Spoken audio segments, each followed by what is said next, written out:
epocais ou nós estamos saindo de uma era e entrando em outra? Como na Revolução Industrial, que mudou completamente a forma da humanidade pensar e agir. A nossa tese ou hipótese é que nós estamos saindo de uma era e entrando em outra. Portanto, a revolução, a verdadeira mudança, não é tecnológica, mas é humana. Basta vocês verem os netos e os filhos como são muito diferentes de nós em muitas coisas. Tem muita coisa interessante e outras tantas preocupantes, mas não são a mesma realidade. Uma criança antigamente chegava uma visita, se escondia. Hoje, se a gente não cuida, eles dominam o assunto da conversa das visitas. Tem que dizer, chega um pouco, né? Como conviver nesse contexto? Daqui a pouco eu vou dizer que contexto é esse. E como viver a fé cristã hoje? A fé cristã, ela permanece com uma força que vem do próprio Espírito Santo, mas depende sempre das mediações também. Nós nos frustramos se não conseguimos passar para as futuras gerações o que as antigas gerações passaram para nós. Isso se chama tradição. Tradição é isso, é entregar para os outros aquilo que recebemos. Mas além da tradição, traditio, tem a reedição. Tem que fazer com que eles continuem repetindo para as futuras gerações. Receber, assimilar e entregar novamente. Desafio diante do contexto que vamos olhar agora. Bom, o que nós chamamos de era digital? Isso aqui filosoficamente, ou sociologicamente, antropologicamente, se diz mais ou menos, essas datas não são fechadas assim, isso aqui é que se convencionou, que seria a partir de 1980, com a cultura das mídias, dos meios de comunicação, né? Principalmente com essas tecnologias, equipamentos e linguagens novas, que permitem maior escolha, maior consumo e também uma maior personalização e individualização da realidade. Nós, no passado, não tínhamos tantas opções quanto hoje. Quando alguém me diz assim, bom era no meu tempo, que todo mundo andava 3 quilômetros para ir à missa, mas também não tinha outra coisa para fazer.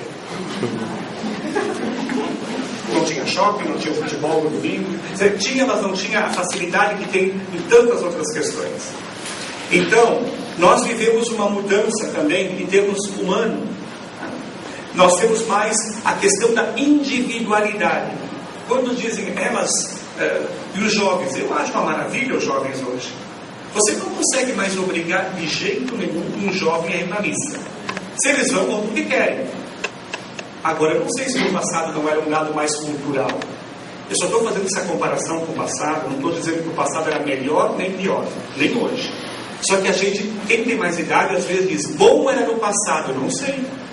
Esses dias conversando com uma senhora de 87 anos, ela disse, muito melhor é agora, imagina, forno de micro-ondas, é uma maravilha, imagina se eu prefiro aquela época. Não, quer dizer, tem que cuidar um pouquinho também, é muito difícil canonizar ou demonizar a realidade. Ela está aí, temos que ver se isso, o que realmente consideramos o tempo atual.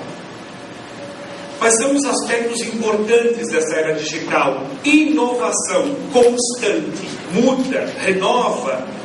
A inovação é uma realidade muito grande. Quem trabalha nas empresas, na universidade, sabe que essa é uma palavra-chave. Temos que inovar, né? Sempre buscar caminhos novos, com transformação, interação. Não é mais só, por isso que não se dá mais palestra, se conversa. Não basta só passar um conteúdo ou algumas ideias. É preciso ver como o outro se posiciona diante do que eu falo. Isso é muito atual. Isso é também novo. Porque no passado nós não tínhamos uma comunicação tão interativa. O pai e a mãe falavam, se obedecia.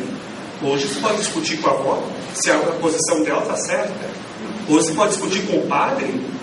Sim, mas eu não consigo compreender essa realidade como você está me explicando. Ah, não, é assim e pronto, engole. Não engulo, eu quero dialogar.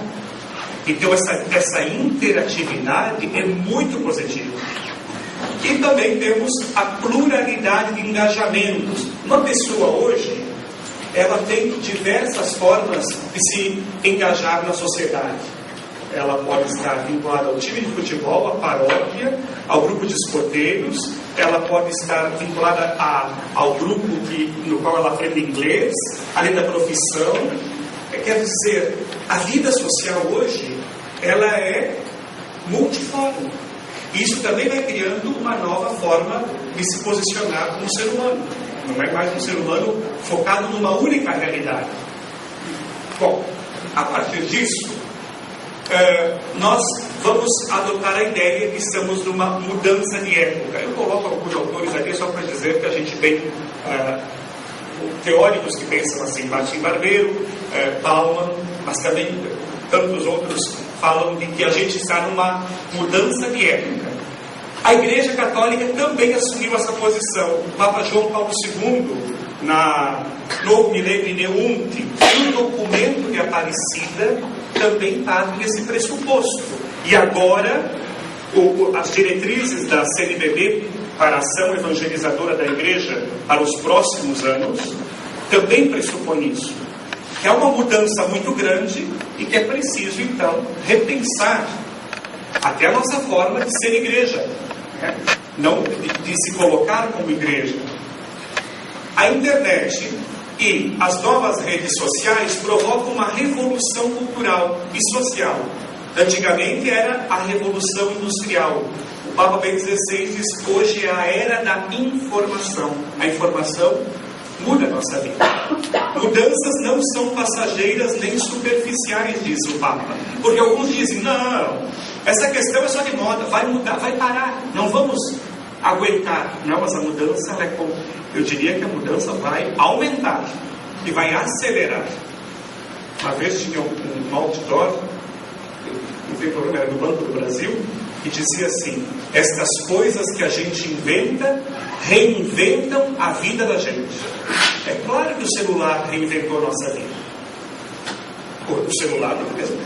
Eu sou do tempo, para vocês verem como eu sou do Antigo Testamento, e a gente precisava, não sei como era em Porto Alegre, mas em Caxias demorava muito para conseguir um telefone fixo. Às vezes ficava 2, 3 anos na fila para conseguir o telefone fixo na casa da gente. De repente a gente via algum filme americano, ficava impressionante, que eles tinham um telefone no carro. Isso nem chegou a ter aqui popularmente. Em 1991, olha como lá vai lá para trás, eu vi pela primeira vez o pessoal que morava em Belo Horizonte, o pessoal falando que essa telefonia móvel para se tornar popular. Hoje, o telefone celular, o que significa?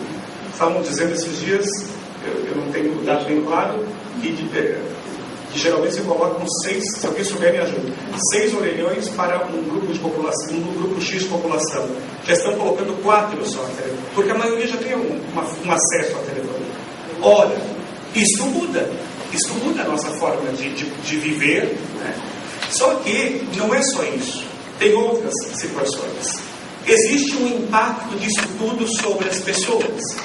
Impacto, eu não estou dando valor moral sobre isso, só estou dizendo que tem um impacto. Por exemplo, muita gente está cada vez mais dependente da internet, e nós também. Quem tem e-mail sabe que hoje as grandes decisões, as grandes situações são comunicadas por e-mail. Às vezes uma promoção ou uma demissão também pode vir por e-mail. Então, a importância disso em nossa vida: um tempo excessivo gasto na rede. Aqui pode haver um problema da pessoa depender demais disso, entrar, não sei, no bate-papo, ou então em sites que você pode ir mergulhando num site, sabe? E ir de biblioteca em biblioteca pode girar a Europa numa noite. E vendo as coisas mais interessantes possíveis.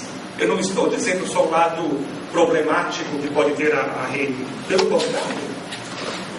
Acho que esse domingo, por causa que é o domingo das comunicações, no Dia Mundial das Comunicações, eu disse: olha, o problema não é se pode ou não pode usar o site. O problema é o ser humano que está na frente do computador. É ele que tem que reger esse comando.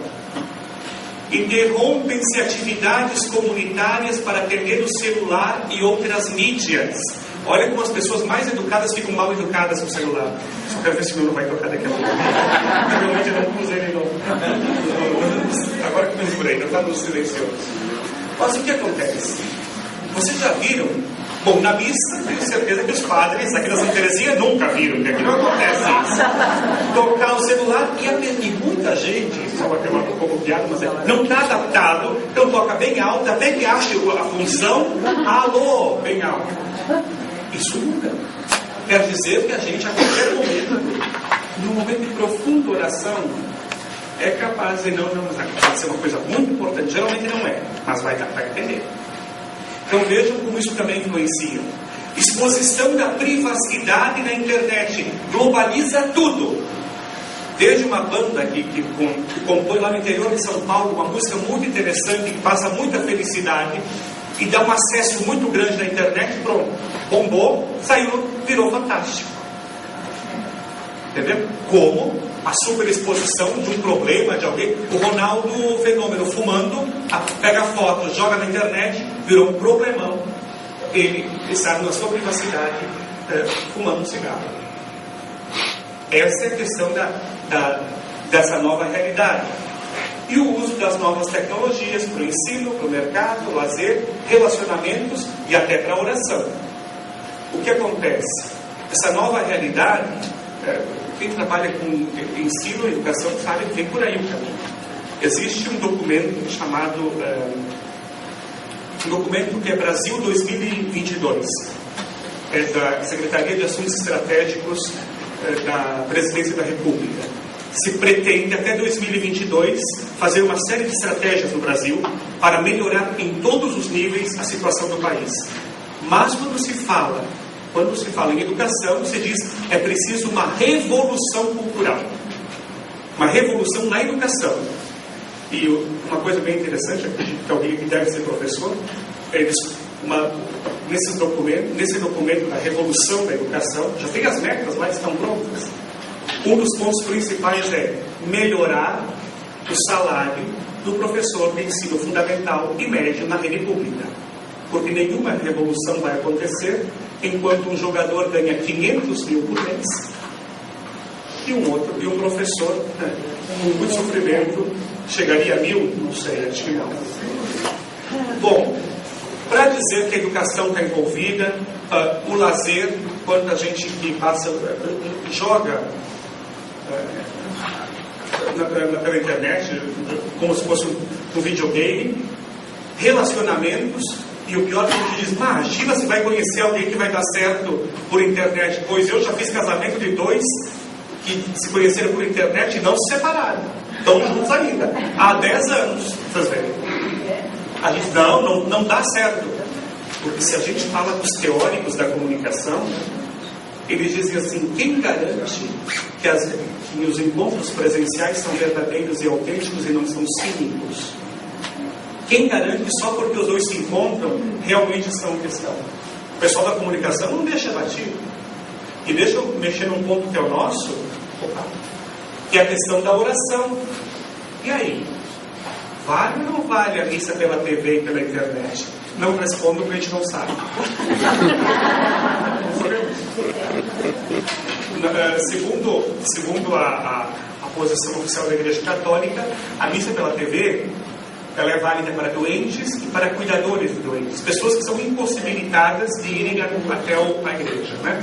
Se vocês olharem, eu não tenho o índice aqui no Rio Grande do Sul, em Santa Catarina teve uma tese de doutorado sobre missa na TV, se no final de semana era possível contabilizar 17 missas nas TVs católicas e não católicas que apareciam. 17 missas é mais questão da Teresinha no final de semana, não é? Vocês têm mais que 17. Então, vejam. Mas observe o seguinte: isso aqui também muda o comportamento. Porque eu sempre, quando converso com os padres, acho que quando eu falei com os carmelitas ano passado, também discutimos sobre isso. Nós falamos uma vez por semana com o nosso público. De certa forma, colocamos algumas ideias. Mas existe uma paróquia dentro de nossas paróquias, que é a paróquia da televisão, da TV.